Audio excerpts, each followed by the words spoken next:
Of course, I'm live and I drink because that's what I do. Hi, it's me. I'm Stormy. I get told I'm the problem. This is my page. Welcome to my live journal. I'm using this as kind of like psychotherapy and just talking my stuff out and things that I've never really said to anyone outside like my really small close circle. Sorry, the boys have bonesies, so that's keeping them occupied. So if you hear licking and crunching, I apologize. But they're quiet. It's a beautiful day out here, and they've been outside running around and playing. It's been really nice. Today, I was supposed to have therapy, and I missed the time. Apparently, it was set at 1, and I had it down on my calendar as 2 p.m. It is written at 2 p.m., set the time at 2 p.m. So that sucks. It was a PTSD therapist, and I've never had just strictly PTSD therapy. So I was really excited to kind of dive in and get to know what that's feeling like. My last stream, my Workbook Wednesday stream, which I will do another stream tomorrow, but my Workbook Wednesday stream, sorry, I am just in my house clothes today, cleaning day. I talked about radical acceptance and naming that urge. And tomorrow I'm going to do cards again. I actually might even open up one of my workbooks, depending on what the card is, and see if we can really delve in to some of the workbook techniques as well, instead of just reading cards. But it's nice to see how they apply. Last time I went live, it was my mother's birthday.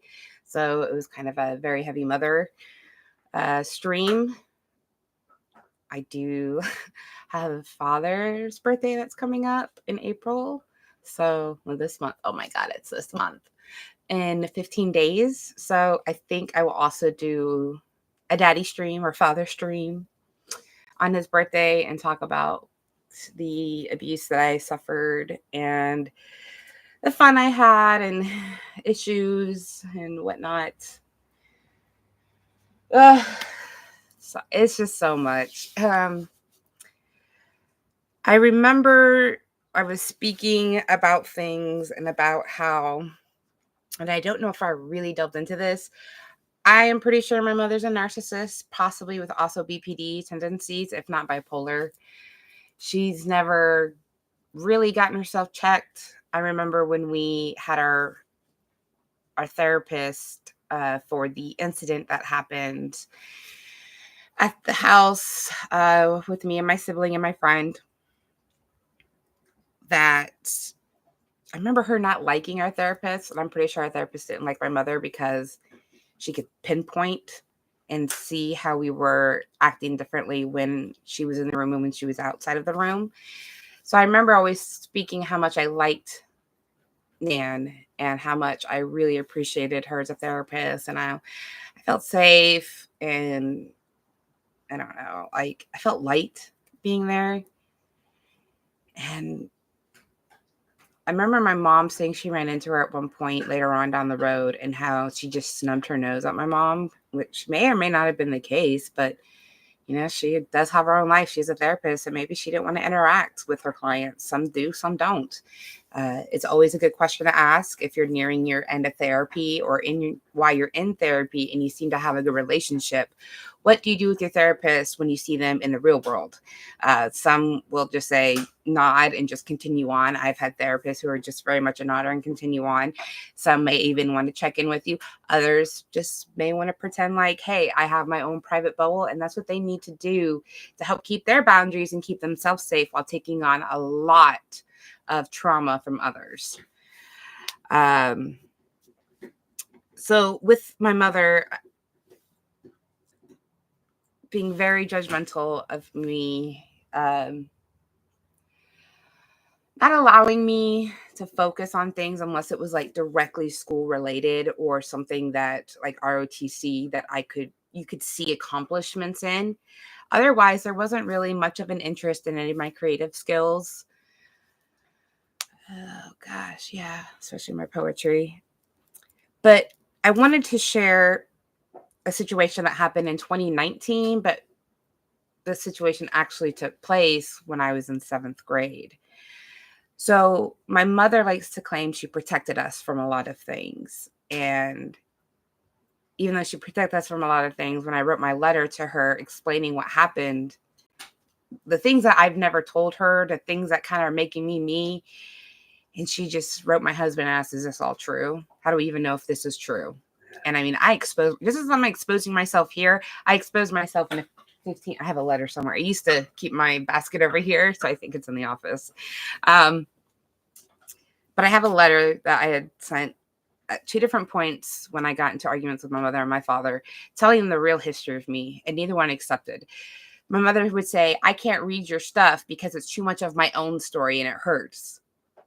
Well, then how did you protect us if we're going through your own story? Hi, Batman. You want to come lay in the sun? Here comes Jag. Please don't hurt me. You freak. He likes to test the limits of his jumping power, and when we acknowledge him, because he now likes to jump from things and lands on my shoulder. Lands on my shoulder with claws. Here, do you want to play with something? You want to play with some things? Play with those. Yeah. Play with those things. Play with those things. Play with those things. So in 2019, my mother came and visited again, and I tried to form a bond again. I love Christmas. I love the feelings. I love the happiness. I love the spirit of Santa. I very much believe in Santa and the Krampus. So we were,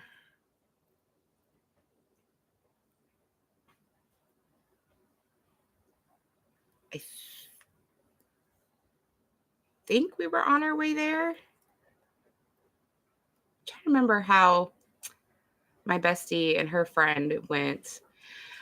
We were sitting in a car and we were at a dealership because lo and behold, our freaking windshield wiper stopped working while we were driving the 5 hours to Amsterdam. And we were talking about things and memories, and Kathy was telling me how she never, sorry, I interchanged my mother's name because I'm trying to put Kathy with the narcissist behavior and my mother with the kind behavior that she's shown, like teaching us things that are genuine and made her feel good, doing our rooms, learning how to shop, how to hit deals and sales. That was a really good lesson. I still use that lesson now. I just saved $360 at Kohl's the other day on 21 items, so I know how to shop. Thank you. But she never taught me like how to do makeup, how to take care of myself. It was like 1 or 2 word sentences thrown at you, and then you're supposed to know after that and not have any follow-up questions. So she kept liking to say that she was protecting us and that she wouldn't let us ride the school bus when we were in elementary and middle school, which isn't true because I have 2 memories on the school bus, because it was such a long drive and it was so many unknowns for the 45 minutes or an hour, and that we'd be an extended day or not, which wasn't the case because in middle school, I was like on the newspaper team until I got fired for making it a gossipy magazine. I don't know. I like drama. That's why I watch drama now. I watch a lot of trash reality TV, so I don't have to live in the drama. Sorry, my stomach's been upset. So finally I was like, no, you cannot tell me that you did this. She's like, yes, I did. Ryan's inside paying for the wiper, and we're sitting in the car. And I remember turning back to her, and I was like, no, like trying to stand up for myself and my memories that I know happened because it was my body that it happened to. On the school bus in 7th grade, when I went to the magnet school, it was the last year I went to the magnet school. It was actually the end of the year.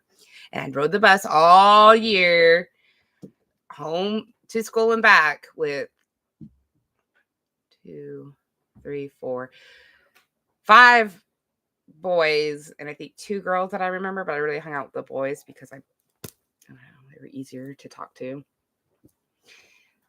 I mean, I don't know, I did more boy stuff, I guess, but there was a boy I liked on this school bus. He knew I liked him. I know he knew. And it was the last day of school. We were heading home. Everyone's signing yearbooks. And I always sat in the back of the bus. And this time I got to sit in the last seat with this boy. And I was so nervous. And we were almost to our, I don't know, like 30 minutes on the ride. And he asked to suck my titty. And I let him because I really liked him. And I asked everyone else around not to look. And one of my friends looked. He turned around and looked, and I yelled at him. And I remember feeling sick to my stomach. I didn't like it. And I remember seeing him the following year or two. And I remember him telling people. It was very embarrassing. And I remember people making fun of me. One person in particular that shares a birthday with me. Surprise. Someone else who tormented me with the birthday as the same as mine. But I told her this, and I didn't tell anybody this. And I told her, and she told me that my memory was messed up, that it wasn't true. And I remember she was yelling, like, not, I was like screaming, like, ah, but she was like so stern and so strong in her voice. Her eyes, who are blue, I remember the black just filling them. And I remember just like I was looking at a shark. And they kept saying, it was my body. It happened to me. You can't tell me that it didn't happen. And of course she said, yes, I can. Da, da, da. So like, that's how a narcissist tries to get at you. They try to mess with your head and try to tell you things that didn't happen so that the story looks good for them. Ugh, I'm just obviously dehydrated. I should be drinking water. That's what's over there. So I remember always feeling pressure and always feeling like I could just leave my room and escape. I could just run out of my room and take off and nobody would look for me. But I didn't want to leave Jack behind, my dog. And I remember telling you guys the last stream, he saved my life. This dog and I had such a bond that when I left to go to my dad's house for visits, that he would just sit at the foot of my bed and put his head on my bed and not eat for the weekend and just be so sad. And I had to remember, like, force my dad to let me take my dog with me so that he would eat. He just wanted to be with me, and he listened so well. He was my protector. When Kathy would try to come into my room, the very few times she had to wake me up. Usually if I didn't get up, my stepdad was waking me up because he was taking me to the bus. So the few times she would wake me up, he would stand on top of me and try to protect me because usually if she was in my room, it was for abuse. It was very rarely that she came in my room like just to talk or check or hang out. If we did that, it'd be in the living room or kitchen. And even then you'd have to be set up for, what am I going to get in trouble for? What did I not do in my life that was right? I remember trying to come to her for problems with my friends, just middle school problems, not even high school problems.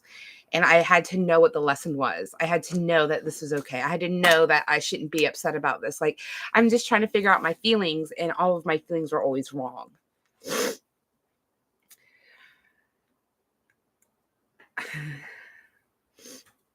So if it wasn't for Jack, I would have ran away, and being who I was, I would have been picked up, and I would have been majorly hurt in some way. So I'm glad I was smart enough somehow, or had common sense to know that the dog was the only thing protecting me. And if I left, I was the only thing protecting him. And I just couldn't leave him behind. So I remember so many days of laying on my floor in my bedroom at the trailer. Because it's a trailer, you can easily get out. My sister snuck out all the time. That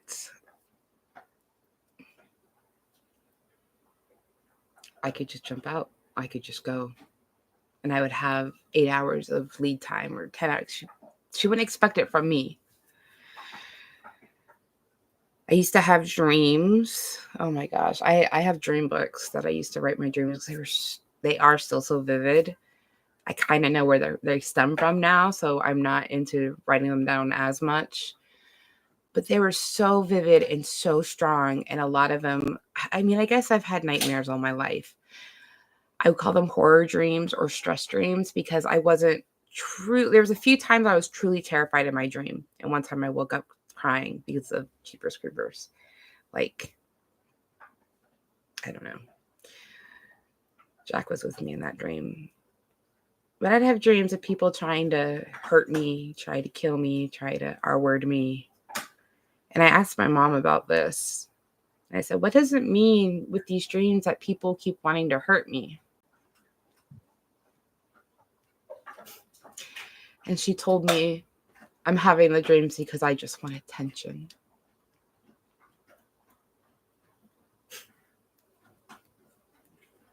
I'm having dreams of people wanting to hurt me for attention. Who says that to a kid? Who says that to a 12-year-old? Like, it was just so easy just to spot off answers and not even truly try or attempt to understand where I was coming from as a kid.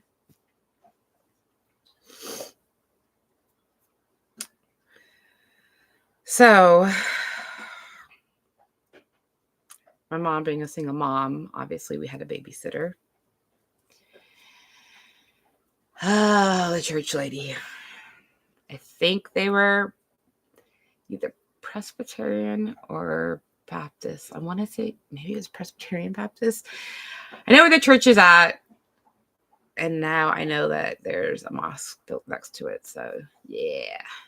I remember it pissing people off, but fuck them. Everyone deserves a right to practice whatever religion they want.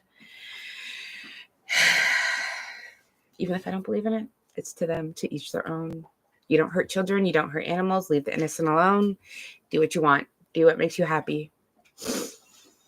So I remember being with this babysitter, and she had 4 children.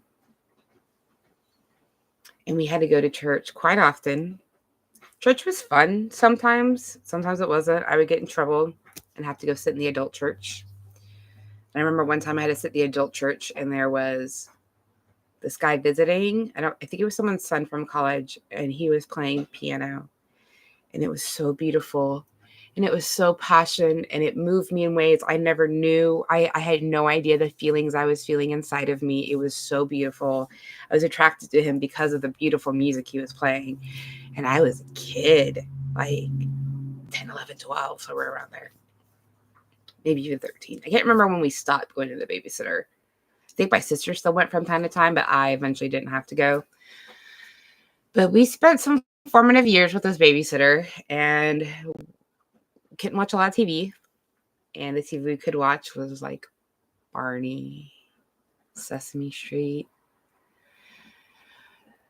Every single Shirley Temple movie. I have seen every single Shirley Temple movie lots of times. But we did go to the library a lot, and I would check out all of these books. And I would, especially my Garfield, I started recollecting Garfield books, but all the little Garfield, I would check them all out. Calvin and Hobbes, I would read so much. I remember checking out this big ass book about the Titanic, and I had a picture of me reading about the Titanic.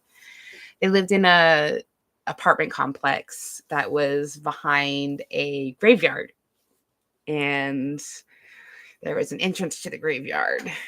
And while I was very daring and some of the other neighborhood kids were very daring, the boy that was my age, because my sibling had someone their age, the same name, and then there was 2 younger ones. So there was one my age and one my sister's age. So my mom thought it was perfect, right? We have someone to play with, automatic playmates. Well, I think a lot of people in the apartment complex got that this boy and his family was a little different. They practiced things very differently. And I think because of the abuse that happened in that family, we all got hit with paint stir sticks from Home Depot. That was their favorite thing to hit us with. So my sister got it more than I did, and I should have stepped up and said something. I should have helped that sibling out. So I would force him to do things out of his comfort zone. I made him curse one time. I didn't make it. I put a lot of pressure on him to make him curse or to make him do things that were against the rules. But like, you're just playing as a kid. You're just being normal. So we would go out, and being in Florida, very lush, overgrown, type jungly area, the evergreens type, lots of big green plants. And it was in this playground, and there was a couple busted fence pieces. So we said, oh yeah, we're going to the playground down at the circle, because there was also a playground across the street that was a lot bigger, but didn't have anything to do but the playground. So we didn't want to be in the middle of the neighborhood where everyone can watch you just doing playground things. So we went to the other one and said we're going to play, and we always had a time to check back in. So we made sure that we rushed. And we'd swing and we swing, and we wait for people to not be looking out their windows or to walk by, and we jumped through the fence. And then there was a big ditch. And if you walked all the way one way, it just got lushy and jungly, and you could pretend you were away. I remember we'd have picnics and stuff out there. And if you crossed the ditch and climbed up, you got to be in the graveyard. And we would run in the back of the graveyard. If we saw anybody, we did hide, like go back down, because we didn't want to interrupt anybody. But it was fun. It was kind of spooky. I roller skated around a lot. I remember wanting to always be out of their house because I could be on my own. And gosh, if I had music back then, if I had a way, like I didn't even have like an AM FM little player. I didn't have a CD player yet, but I would be outside on the bicycle, singing to myself, have music going on in my own head, be my own little world, thinking I'm a daredevil, trying to jump speed bumps. And I remember they have out by the laundry area this weird small cement path. And it went downhill, but it like curved and got super sandy because of the type of dirt we had. It's very sandy dirt. And I was going down it. And as I was going down, a little kid ran across my path, like a toddler. And I was riding their bike. So it had both brakes. And I didn't know what the hell I was doing. I didn't know what did what. So I immediately closed both brakes to stop. And boy, did I stop. And I went head first over the railing and slid down the rest of this sidewalk dirt hill like this all the way down. And so I got up, and I had this huge lip. It was so big. And I was crying. I didn't even get on the bike, so I was scared to be back on the bike. And I went to my babysitter crying, and my mom had just left us to go to the Turks and Caicos to go scuba diving. And she asked if she had to come back, and I didn't want her to come back because if I ruined her trip, it wouldn't let me. She wouldn't let me live it down, because that would have been a lot of money out of their pockets for me to have a boo-boo. Hey! It's just Amazon. Hey, Bowie. No, sir. Thank you. They break up delivery drivers. Ugh, I hate that I smack so much. I need to drink more water. So anyways, my babysitter thought it was a good idea to pray over my boo-boo. And not just like pray, but like hand full on my lip, on my face, pressing it into me, telling me how the Lord could take this pain away. And I've prayed a lot. And he never saved me, protected me, shielded me from the abuse that I was going to get. Trust me, I tried and I tried. And I was saved Baptist. And then my grandma found out and made me go Catholic. And then I stopped going to that church and had to go to Catholic church. And it was a whole nother set of messed up. And then there became a lot of religious trauma with my other siblings because of this, because of my grandma. Generational trauma, isn't it fun?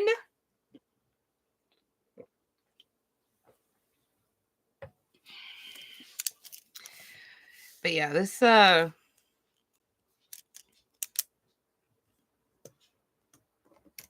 baby, she was creative. She had some creative things,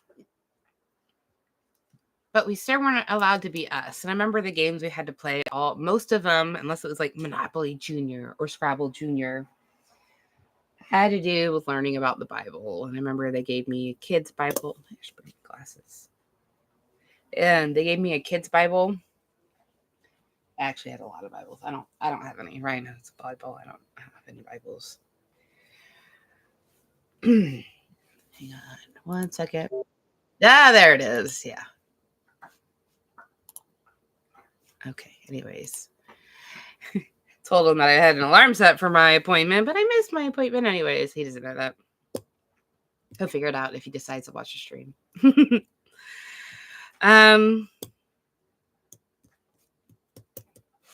not sure if I want to get in. Do I want to get in my family, my step family stuff? I guess I can get into a little bit.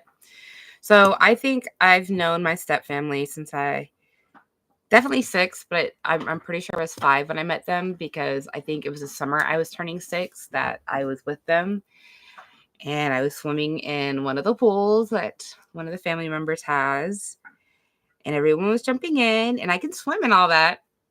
You know, you're a Florida kid. You should learn to swim by 6. You learn to swim before you ride a bike. And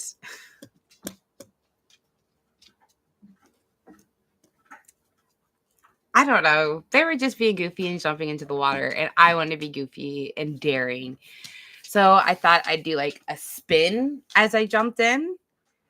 But midway through my spin, I got scared that the spin was going to cause me to drown or something. So in these like milliseconds, my thought process of, oh my God, I'm scared. What do I do?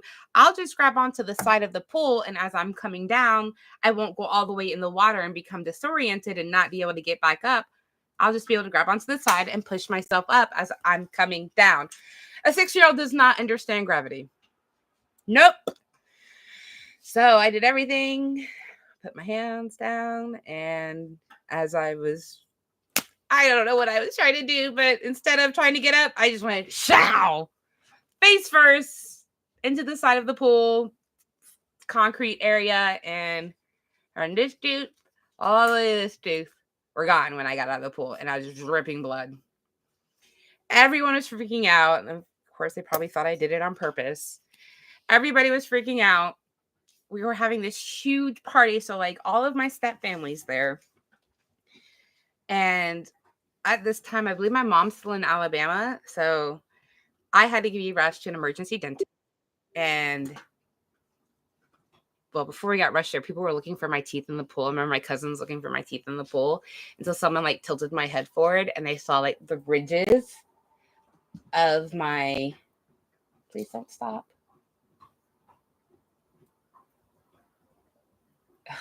I hope they don't come to our door. It's gonna start barking. But they saw the ridges of my big old front teeth sticking out of my gums. So then they realized I had pushed my 6 teeth up to my nose. So I remember being outside of the. I can't listen to your message, honey. I remember being outside of an emergency dentist office, and I'm terrified of going to the dentist. I have been to the dentist. I have been to ear doctors. I've had surgeries on my ears when I was a kid. I did not want to do anything of it. I was terrified. I was like, no, just leave my teeth there. They'll come back out eventually. It's not going to be a problem, right?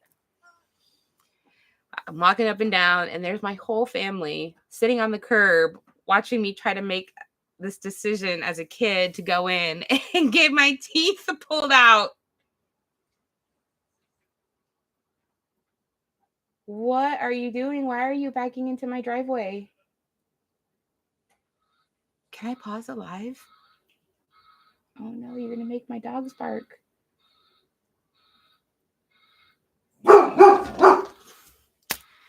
Hang on, guys.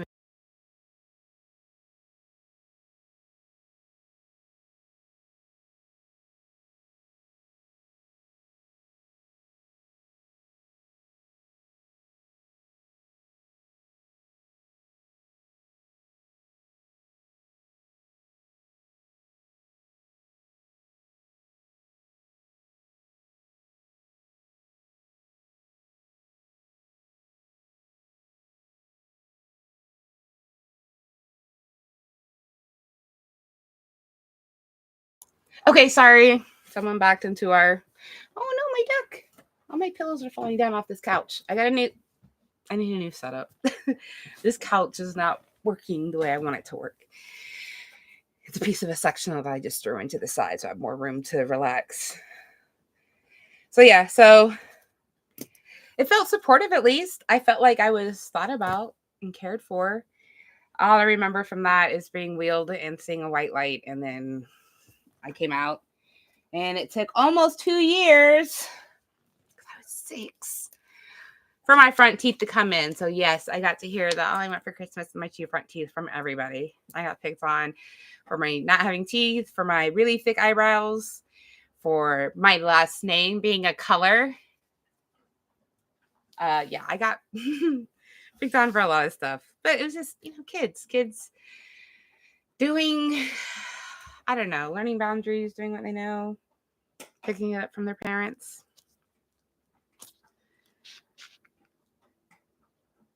Having my stepfamily was, I guess, what it would feel like to have a family, because for so long it was just my mother, my sibling, and myself.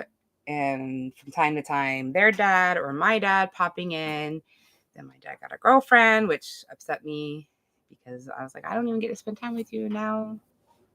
She gets to spend time with you. Her and I had a difficult relationship because she also wanted to spend time with Doug, my father, without me, I'm pretty sure. I remember one time we didn't have much to do. We didn't have cable. They just bought this house. My brother might have just been born, or right before they got pregnant. And we had a little Nintendo system, and we didn't have very many games for it. But the one fun game we had, because we had like Monopoly and something else, and then we had Super Mario Brothers. Yeah, was it Nintendo? Yeah. So we had Super Mario Brothers, and apparently that was their game, my dad and my stepmom's game. And my dad really wanted to play it, and so he played it with me, and we snuck and we played it, and she woke up from her nap and was pissed that he was playing a video game with me. And she like slammed the door, and we had to turn the game off, and I was left in my room. Like, who's mad that it's a video game and he's spending time with his kid and not out drinking or doing drugs? Like, get the fuck over it. Shit like that really stuck out in my head. I remember they used to always say that I was a pouty kid, or that if it wasn't my way, it was the highway, and I tried to like control a lot of the situations. I was just a kid and wanted to actually play and wanted to have a certain type of play. I remember me and one of my other cousins who had like everything. God, she had every toy, every book, every music, like everything, all the games. It's just super, super fun house, very organized house. And you very much had to be on your P's and Q's in this house. You couldn't really be a kid, but you could be a kid in certain circumstances. And it had a lot of fun. It was cool that I could play with someone that I could also just read with. Both of my cousins I could actually do that with. I could play with them and then like take a break and just read, and we could sit together in a room and just read and not have to have interaction. So it was really nice. I didn't know at that point in time, like that was something I craved, was structured alone time, but not alone. Like, 'cause I was alone a lot, especially like before my dad and my stepmom bought their house. They lived with my grandma, and they lived in the garage area. And either I slept on the couch or I got to go upstairs and sleep in the extra back bedroom, which scared me because the bed was beautiful, but it had these mirrors on it, and I didn't like sleeping above the mirrors. So I thought something was going to grab me from the mirrors. It didn't make me feel safe. I didn't like being in that room. It was fun with my cousins because we tell scary stories in that room, but like being alone in that room, I didn't care for. I remember my granny had like really old games and books, so I needed something to read. She did have Nancy Drews, so I did read a lot of Nancy Drews. I think they started buying me Nancy Drews because I would just read them all. And I would take a book, be it Nancy Drew, be it a Reader's Digest. My grandma had a lot of Reader's Digest stuff. And I would grab a snack and a drink and a book, and I would tie it up in a little towel or blanket that I found, and I would go climb up a tree. Or she had these certain set of bushes that were really tall and had these gray, soft, prickly things, but they didn't hurt you. And I would tie the limbs together to create like a blockade, and I would just sit in the middle of the two trees with the blockade. And I would do this at my house with the pool as well. We had bushes that I would hide in. I would just tie it together, and I would just hide in it and just spend the day reading and kind of observing people, not knowing I'm there. But like, I don't know. I'm a weird kid. Most kids are weird kids, I know. I think we all have a weird phase. But I spent a lot of time alone in that house, or cleaning, or having to cook, which I've had to clean and cook a lot in my life, and babysit a lot. I got in trouble for babysitting my brother. And so 11, 12, or 13. And he was probably close to a year, so maybe 12 or 13. Yeah, duh. And he would not stop crying. And I fed him, and I burped him, and I tried to play with him, and I could not get him to stop crying. And it was really like upsetting me. It was really gyrating my nerves, and like I was getting angry and scared and crying myself. And I remember putting him in his bedroom and just shutting the door at least for an hour or two and just letting him cry because I didn't know what to do. And I remember telling my stepmom that it made me so angry that I wanted to hurt him. And instead of like comforting me and telling me like, okay, that's not a normal reaction, but that means that maybe there's too much pressure on you, and maybe we need to figure out a way for your emotions to come out, something. I was never allowed to babysit again. That was it. I just wasn't allowed to babysit again. So then I felt bad, and I felt in trouble for trying to share what I was feeling in order to not be like my mother. So I don't have kids. I'm terrified that I will be her, and I will pass this trauma down, and I will never be happy with myself because of it. Like, it's just too much going on in here. And thankfully my body already knew that I couldn't have a kid, or that I shouldn't have a kid, or whatever the case is, because I didn't have the egg count to have children anyways. It's at 25. I went to donate my eggs to save up for my wedding, and I didn't have enough to even donate. So yeah, a lot of womanly issues that were overlooked and not listened to because I'm a woman and I'm just supposed to have pain, and it's just supposed to be normal. Anyways, back to other things.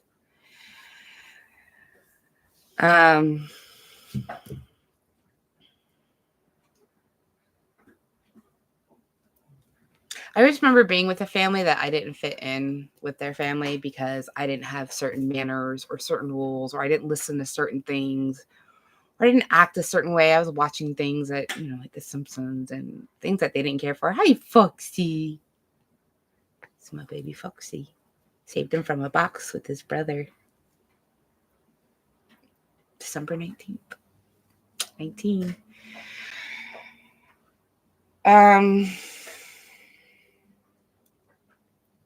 I was very different.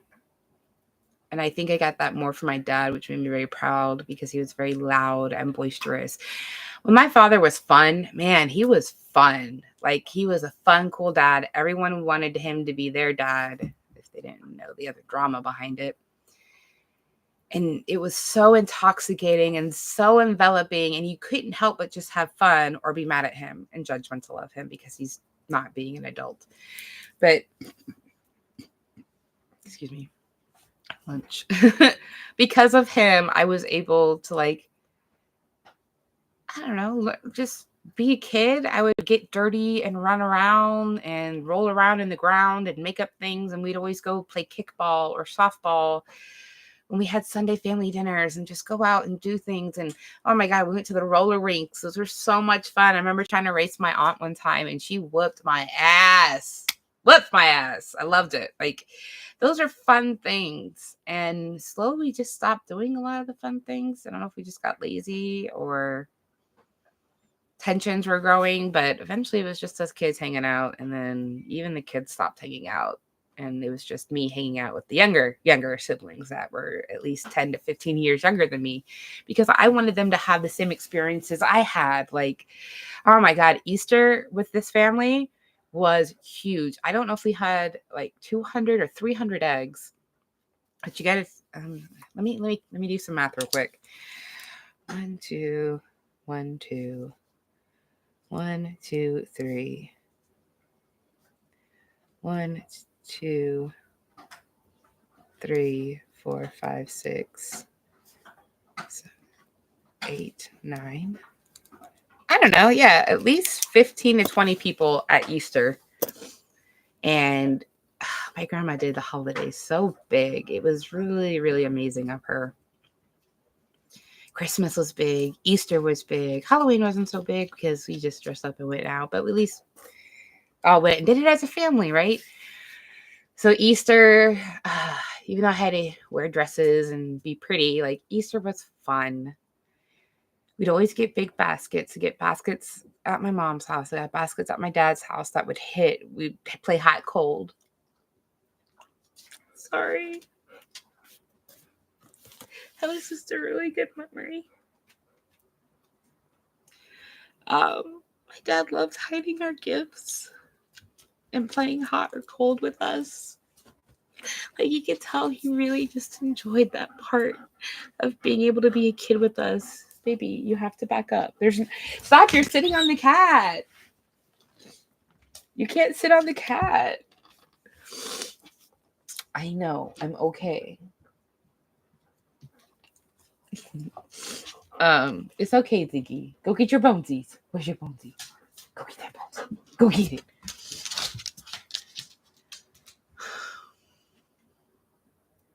It's hard having conflicting memories of bad things and then such really, really good things. When he was good, he was really good. My father passed March of 2020. Not due to COVID, but due to his alcoholism. He rolled a semi drunk and died. Got crushed in Jacksonville, Arkansas. Not Jacksonville, Huntsville, Arkansas.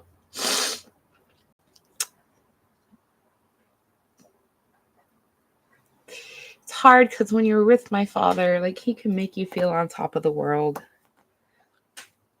But he can also make you feel like the scum of the earth, too.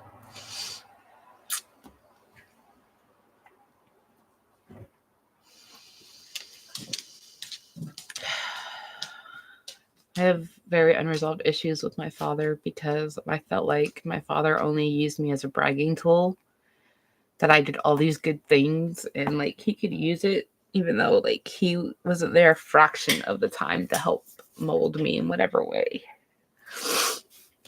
You know, he molded me with humor and horror movies and jokes.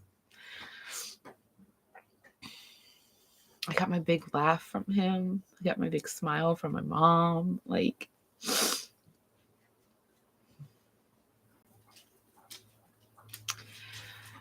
but he was a truck driver. He has suffered from depression, obviously, probably other things. And he would be on the road and say he misses his family and, like, post pictures of the pictures he had in his truck, and they were all of everybody else and not me, and he would tag everybody and not me, and, like, I'm just supposed to know he loves me. You know, I'm just supposed to accept that of course he loves me.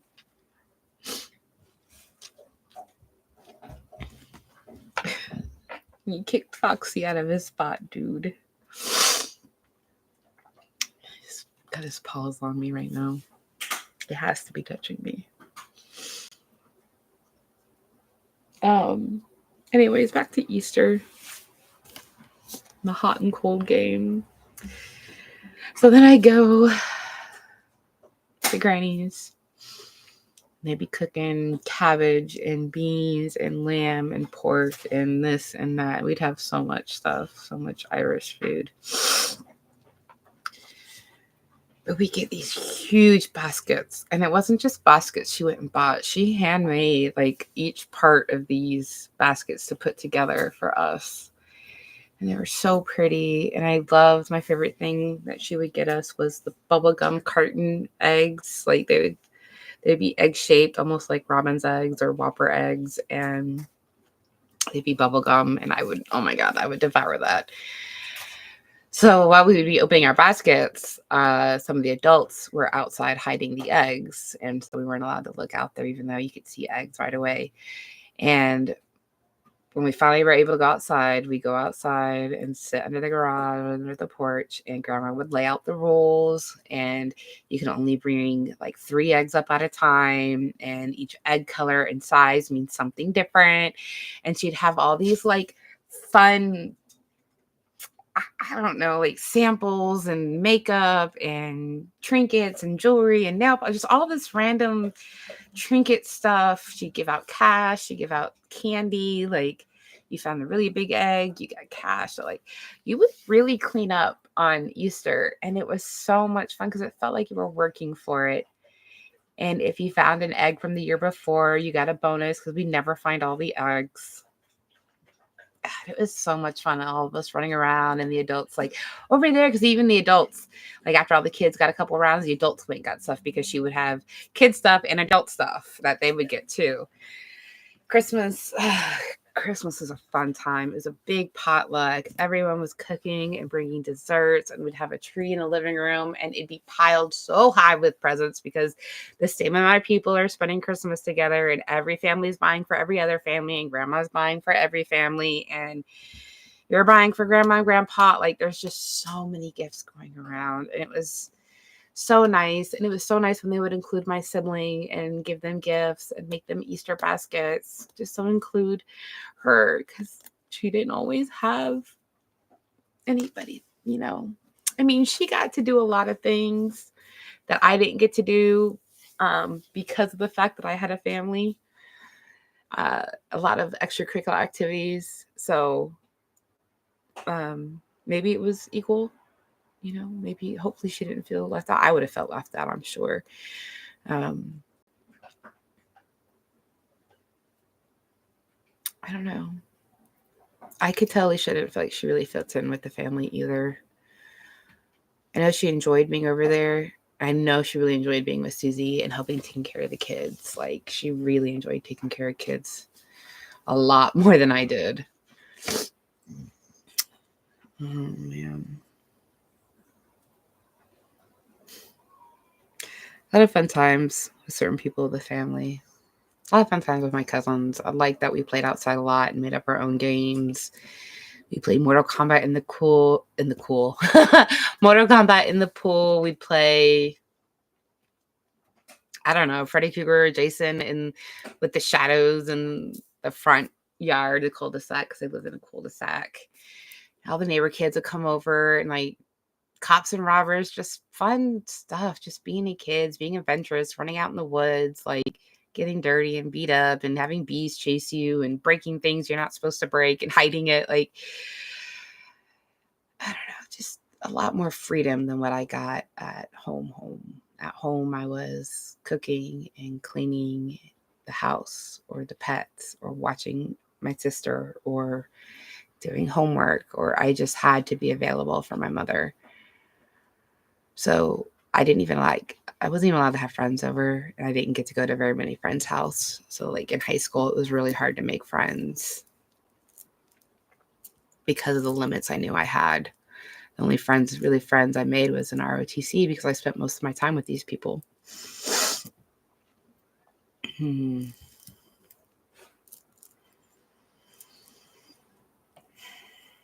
I remember having to always hide my journals and my diaries, even until I was 33.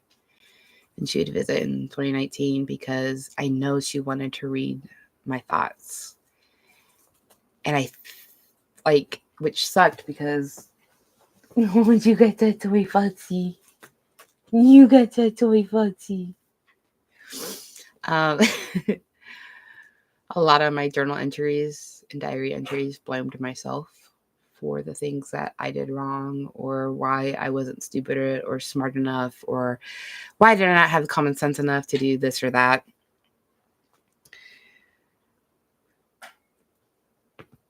I used to have notebooks with my friends and keepsakes and trinkets, and I remember I would keep them in my closet and my mom or under my bed. And she always called me a pack rat. And that if I didn't stop, I have Cairo tomorrow. And if I didn't stop, I'd be a hoarder. So I felt forced to get rid of a lot of stuff and throw away a lot of stuff, which is really unfair to me because I had a lot of good memories. And eventually I would have thrown stuff away, but I didn't get to keep them in the way that I wanted. And yeah, I just remember stuff being moved around from time to time. I eventually ripped out all of those journal entries where I was blaming myself because I didn't want to read them anymore when I looked over my memories. And I really wish I hadn't, so I could really understand the abuse I was receiving and how manipulated I was to thinking that everything that ever was wrong, every lesson, everything you're supposed to learn as a normal human being, I was like, I didn't get to learn it as a normal human being. I had to already know the lesson. And when I didn't know it, I was in trouble, if that makes sense. I already knew what the rules were and what the lesson was before it even happened to me. And if I didn't, obviously, I wouldn't have the right answer because I haven't experienced this before. Sorry, just want to make sure both my piercings were in. I've never experienced this before. So how would I know the answer? How would I know? So why am I in trouble for not knowing when I've never come across the situation before? So that was really hard, like not being able to learn lessons just normally.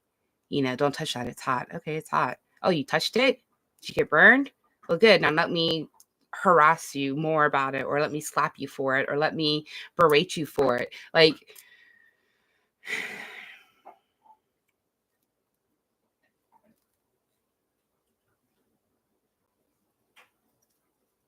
it was really hard not being able to be a kid, which then I guess separated me from other kids because I already had to know the lessons. I already had to know all of this stuff. So I was more stern with my friends. I was more, I don't know.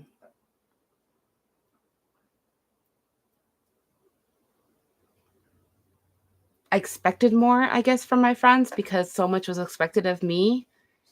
And I'm pretty sure that pushed a lot of people away. I I hope I wasn't judgy as a high schooler. I have a feeling I was because of the judgments that were placed upon me. But I remember like I had a very eclectic set of friends, and they would do things like smoke weed, and I was a part of their group, and they would ask me, and if I said no, they were cool with it. Like it was like, all right, cool. Well, we're gonna go do stuff. And I'm like, all right, yeah, I'll just hang out, and then I'll wait for you guys. Like, because to me, weed meant I was gonna get abused. I was gonna get yelled at. Something was gonna happen. It was probably a good thing that I never tried weed until much later in life, way later in life, like 2018, like 32, 33, that I really start trying weed. Because to me, weed meant I was going to get yelled at. I was going to get hit. I was going to get accosted for something that I did or didn't do. And I never felt like my friends judged me for saying no, because they still like accepted me to a point and allowed me to be out. Um, it was really hard when my group of friends would do things without me though. And like, I wouldn't even get a consideration. Like a wedding that happened my senior year. A friend who I thought was a really good friend. I had a wedding after high school, and I did not get invited. I mean, I have pictures with this person. I spent the night with this person. I called their mom, my mom. I was supposed to do like a senior trip with this person. Now, mind you, I don't know if I did get invited, and my mother never told me because she didn't agree with what was going on, and maybe said it to their mother. I don't know, because my mother has ruined friendships for me in the past.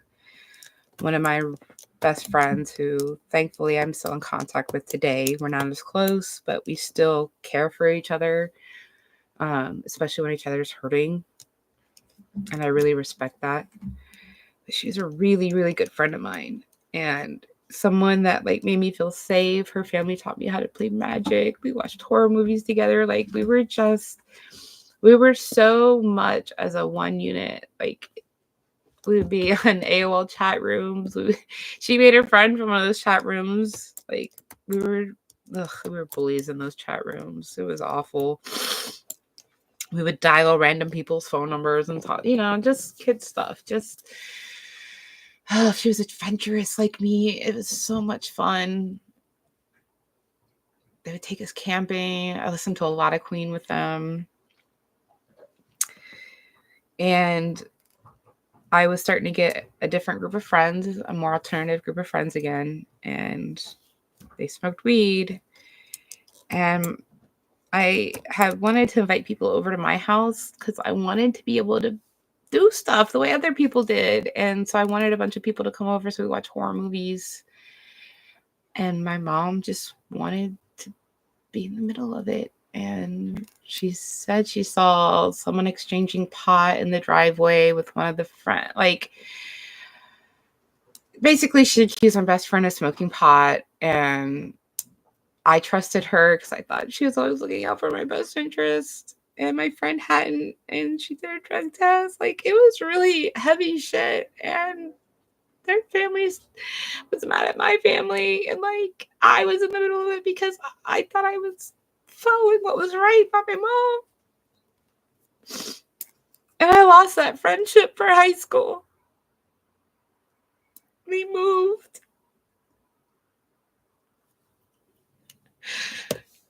That was a really hard friendship to lose, and to know my mom did it on purpose to keep me secluded because she didn't like my friends, and I didn't have any idea.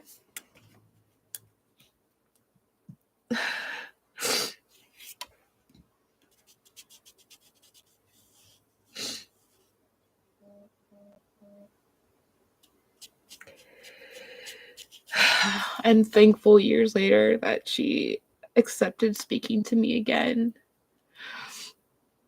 And she knew it was just kids and like drama and all sorts of stuff. But that was a really, really hard friendship to lose. It upsets me still, obviously, like, because maybe I would have been more honest with my best friend with what was going on.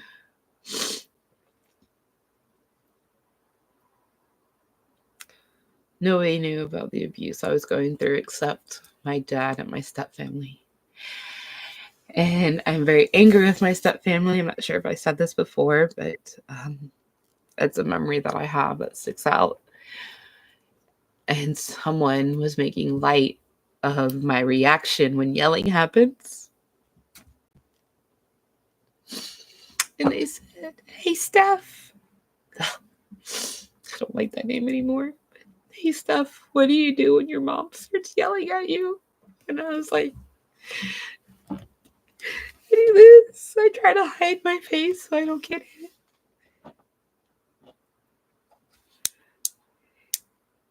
And I don't know if it was awkward laughter because they didn't know what to do, but they laughed. Now I have no idea what the conversation was when I left the kitchen.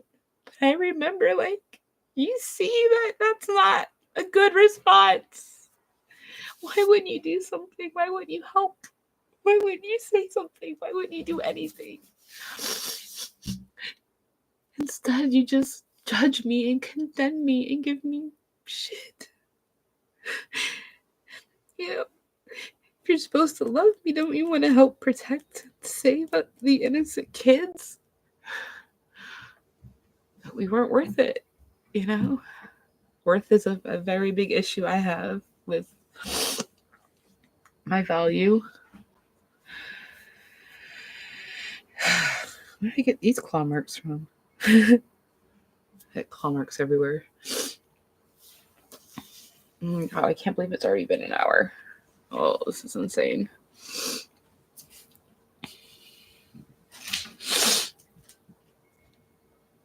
There's so many memories and so many things to like try to talk through.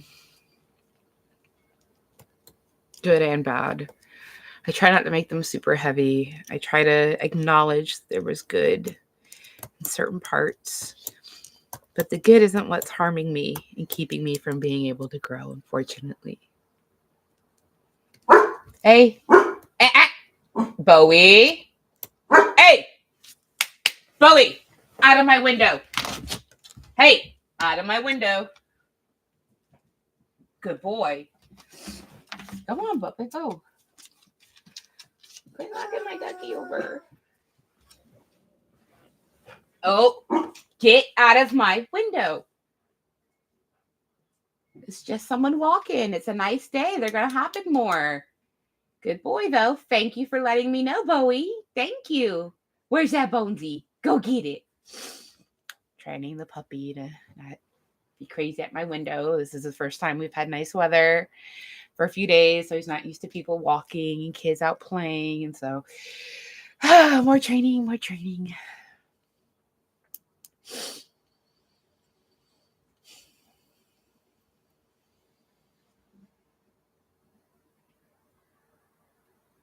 Trying to decide if I just want to leave it here. Maybe I want to do a card. Let's do a card, and then I'll do another card. Let's just take a deep breath.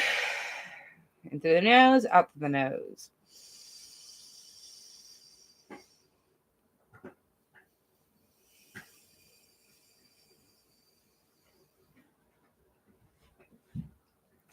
Be in the moment. Let's not talk about the heavy stuff. Let's go ahead and wrap this up because we've all got things to do. Let me do a DPT deck card because even though it's made for borderline, anybody can use a DPT skill. I love that. I'm just going to grab a random card out of the box. And self-soothing, self-caring. Yay. Always have to do this after I do any live because how heavy it can be. I don't want to sit in the heaviness. I do want to acknowledge the pain and what I've done, but I also don't want to hold it and carry it, which is why I really hope these videos help me just for the fact that like I'm throwing it out. I'm throwing it away so it does not occupy my body and my thoughts anymore. And I can actually use that space for healing and growth. It feels gross to say. Getting healthy is hard, especially when you don't have value in yourself. So like it's hard being on the positive track. Like you're not, it doesn't feel right. It doesn't. You're just not used to these things. It just doesn't feel right. So self-soothe skills centers on calming and soothing through your senses. The idea is to fully engage your senses and behaviors that relax your body and mind. When you practice self-soothe, you let go of judgments, worries, and thoughts about your responsibilities and be in the moment. This time will regulate your body and recharge your battery. And this is exactly what I did on Monday. So I had horse therapy on Monday. And the past week, I go every 2 weeks. The past week, my mind was going crazy. And usually when I start coming up to therapy, I try to find something I want to focus on or something that's a guide, a path I want to work along for the time being and see how it helps if future things. I went with, it was a beautiful day for once. I didn't have to wear a sweater out in the mountains. I was happy about that. I said, I just want to take the horses out. I want to put them in the big pen. I don't care if we're running. I don't care if we're rolling around in the sun. I almost said snow. I don't care if we're rolling around in the sun. Like, I just want to be present with a horse. And they're shedding. So I said, you know what? Let's do it. Even though it kills my hands, which I've also come to another observation on Monday, but yesterday. Good. Yeah, yesterday. I'm thinking with a card, it's Wednesday. my hands being as much pain as they were after grooming 2 horses, I'm not entirely sure I can handle a sanctuary. But I am going to get my hands looked at and see if it's something degenerative, if it's rheumatoid arthritis, if it's just simply strong ass carpal tunnel. So hopefully that will give me another path to go down and figure out healing, what that looks like and what that looks like with my day-to-day lives. Because right now, having 9 animals, I do a lot with my hands and they hurt at the end of the day. So I couldn't imagine like being fully present with every animal while everyone else is doing their stuff. I'm the one looking after all the animals. Like, I'm worried that my hands will give out and I won't be good enough. And that won't be fair to all the animals. So that's a realization that I have to come to. The self-soothing. So what I did is I thought about just the horse in the sun. And I listened to the birds and I smelled the environment that didn't smell rainy for once, and like enjoyed the eagle screeching above me and enjoy the work I was using, and knowing that this horse was enjoying. They don't get brushed that often, the therapy horses, because they're supposed to be for the people doing therapy to like start using their skills and doing things like that. So I said, I'm getting everything off this horse. So I worked hard. This is one of my favorite horses.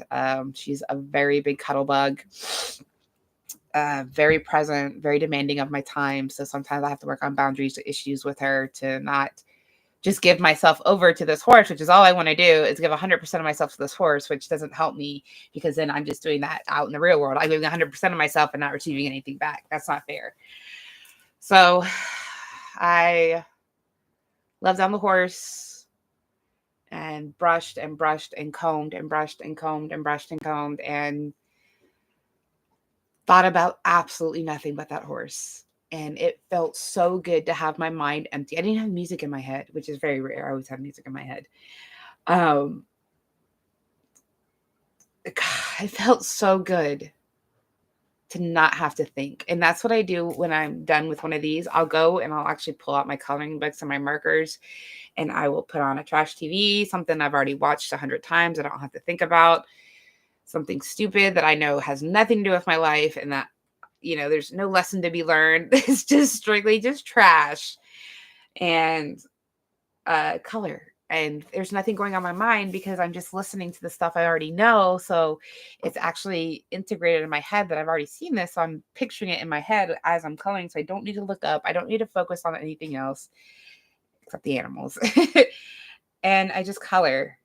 And I don't do a whole lot because my hands hurt. So it hurts to grip things. But I do one page and I color a page and I just feel satisfied. I even put it up on the fridge. Okay, guys, I put it up like it's an A+, master's essay or some bullshit. Like, I don't expect anything from it. If you want to say it looks nice, it's colored, cool. Otherwise, it's just there for me to know that I've accomplished something. That's something hard to do, is to feel like we've accomplished anything. So me coloring and finishing a page is an accomplishment for myself, and self-soothing and making sure that I'm aware of my emotions, where they're at, recalibrating your senses so they're not on high alert. I think I learned that in PTSD. I was thinking about that this morning when I couldn't sleep. Like, if I'm always in PTSD mode, does that mean like I'm always in fight or flight? And then I realized if I am in fight or flight, it's always fight. It's always fight, when it probably doesn't need to be fight, but I always fight. So I was hoping to work on some of that today, but in 2 weeks, happens for a reason. Maybe I was meant to go live today and get some stuff out, but I will go live tomorrow. I have Cairo tomorrow at, was that 2:40? So I'll probably do one before I go to Cairo, maybe about 11 p.m. Pacific Standard Time. 11 p.m. Oh my gosh, gross. 11 a.m. Sorry. Yeah, I just want to make sure. Yeah, that's it. So I just have my massage at, oh, just kidding. 1. Why did it say 2:40?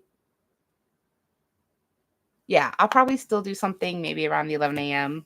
If not 11 a.m., then it'll be after Cairo, which I really don't want to do because it like pushes out all that stuff inside of you, and then like you're just exhausted. Or at least I feel exhausted, but I'm always exhausted. I nap every day. I just woke up from a nap, hence the house clothes. I don't like napping every day. I don't like that I pick up my skin. I don't like that my bad habit, Coca-Cola. Fairly bad habit, obviously. Oh, my neighbor's home. Don't bark, don't bark. So yeah, we're all trying, we're all growing, we're all gonna eventually fix our habits, our compulsions, our intuitions at time to want to do this thing and not do it. So I'm sorry that this stream is kind of all over. I'm a little all over if you haven't noticed, and I just bleh a lot. I'm glad you're here with me. I'm glad you guys take the time to listen. I really appreciate that. I'm sorry again if it's really deep for some people, and I'm sorry that I kind of cry every time I'm on a stream. I'm really gonna work hard and not do that as much. But hey, it's me right now, and if I gotta cry, I gotta cry it out. Thankfully, it's not a big, ugly, boohoo, snot, dripping Blair Witch style cry, and you don't have to see any of that. I just get a little teary, little tears drop, and I'm okay. Move on, because we have to accept and move on. So here I am, accepting and moving on. Probably going to go color. Really want a fountain drink, and I really don't need to ask for one because I'm a big kid and I can drink my water. Drink your water today. Thank you for showing up, being here, listening. Thank you for any support. If you're not a part of my Facebook group, go ahead and be a part of it if you want to share more stuff. I think I'm going to get more intimate on it. And just me like posting pictures of these bad boys over here. Yes, hi. You want to go potty, don't you? Yeah, we can go potty. Here comes another one. I will see you guys tomorrow. If not, you will see me on the weekend or whenever you decide to view any of this. Again, thank you. I appreciate you guys giving me the space to talk. Have a good day. Have a good week. And if anything, I hope it's uneventful. Okay, I gotta go. Bye. Bubba boy. It's